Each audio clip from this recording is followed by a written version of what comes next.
Yeah, guys, today we are going to discuss about the until successful scope. What is the purpose of the until successful scope? Okay, so usually, most probably, what we'll do in the integration part in the MuleSoft, we will integrate with the any kind of actional system, right? Sometimes, for example, I'll tell you, so then you can understand.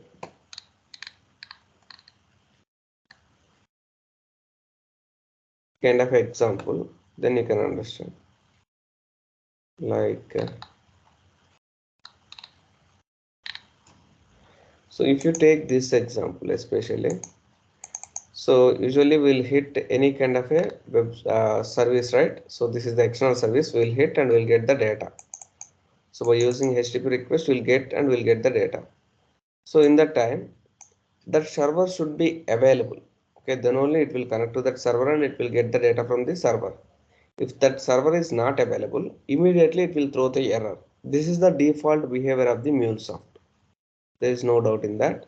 So it will connect to the server, external server, and it will get the data from the external server and it will process. It will give the response and it will process the remaining flow. If that server is not available, immediately it will throw the error. Even it will not wait also. Immediately it will throw the error because of server issue. So instead of throwing immediate errors, so I want to retry for the multiple times. Nothing but 4 or 5 times I want to retry for the server. Even though if that server is not available, then only I can throw the error. Okay, in that way I want to implement my flow. So nothing but I want to apply some kind of a retry mechanism. So if my server is unavailable, immediately I don't want to quit. I want to retry for multiple times. Couple of times I want to retry for the server availability. If the server is available, in between that, so like for example, if I want to retry for 5 times, so fourth time I am retrying for the server.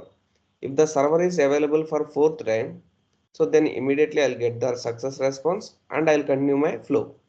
So in this scenario, failure percentage will decrease, right?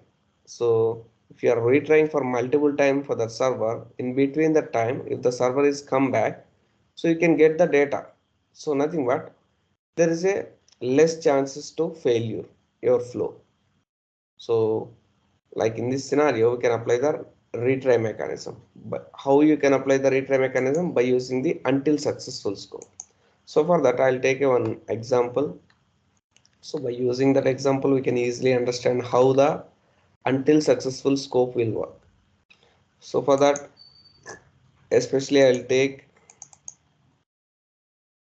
JMS publish. Okay, so this is the my queue name. I can publish my data and I will get the this kind of a success message. I want to check how I can publish my message and how can I check the message in the messaging server. Everything I'll show you. Okay. So first of all, you have to implement the flow like this. First, HTTP listener, you know how to configure this configuration, and here I have given my path is like publish. After that, I have kept one kind of a logger. In that, I'm printing payload. From where this payload is coming? From the postman, this payload is coming. That payload I'm printing here before publishing to the messaging server.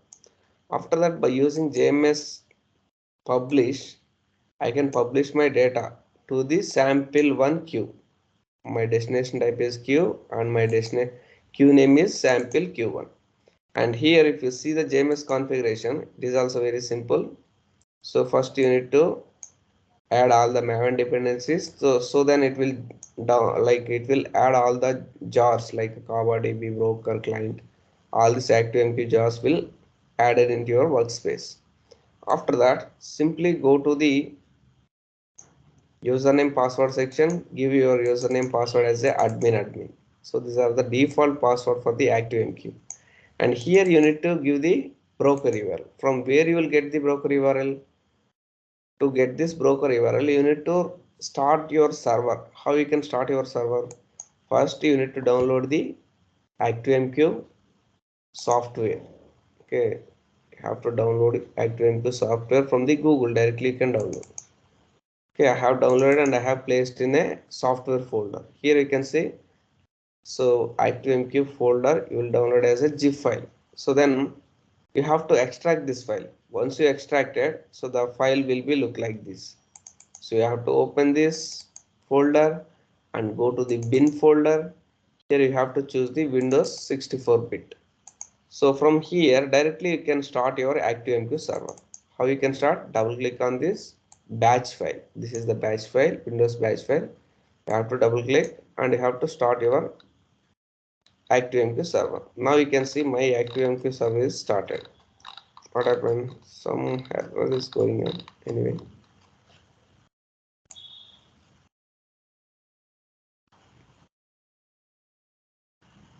Okay.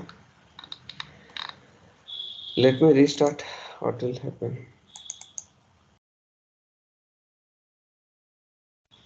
Something is going wrong.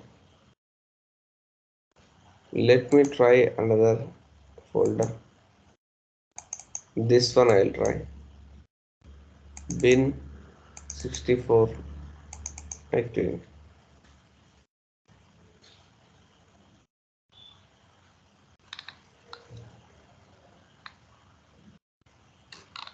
Still it is giving error. I don't know why it is. Okay, anyway, let me check.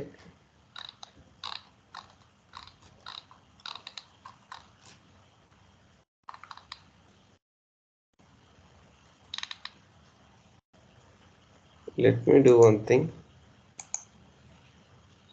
I'll close all the things and I'll try.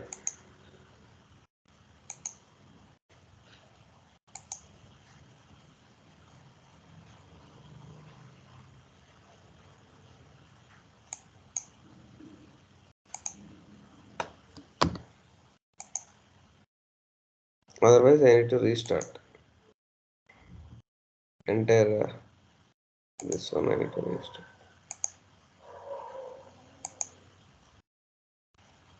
I need to restart. Okay, I'll try one more time. Still, if it is not working, then I need to restart the my system and their system.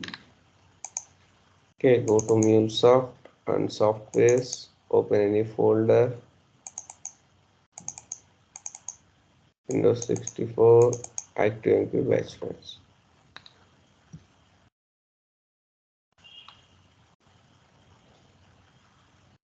Okay, I need to restart this system, guys.